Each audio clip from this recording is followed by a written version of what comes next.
Chin KUKISING MANIPURGI Chin State Tagini HAIBA WAPHAM YAORAMBADAGI NEC Vision Plan Ing 2024 withdraw Toukhre.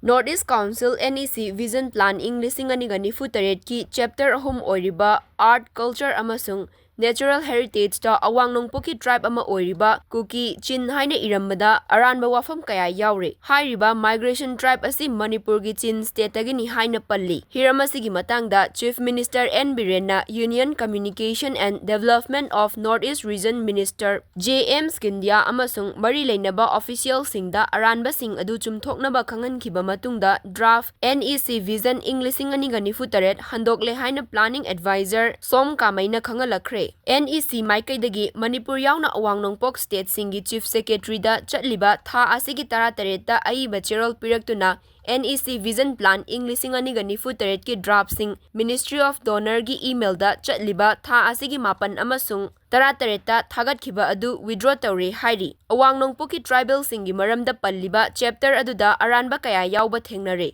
Maduna maram oiraga Union Communication and Development of Northeastern Minister J.M. Skindiana Manipurgi Chief Secretary Dr. Vinit Joshi da tangai fadaba thabak sing laukhatuna chumthoknaba khangalakre. Draft NEC Vision Ing 2024 withdraw tawriba adu asoiba sing chumthoknabani. Planning Advisor Som Kamaigi matung inna August 13 ta thokiba zero natraga ahanba draft NEC Vision Plan Ing 2024 adu Donor Ministry gi email da August 8 amasung tareta thagatkhibani. Adum oinamak asoiba yaure haiba wafam sing lakpadagi withdraw tawkhibani. Maduna maram oiraga mari lainaba Chief Secretary singda cherol thaduna khangankhibani hairi.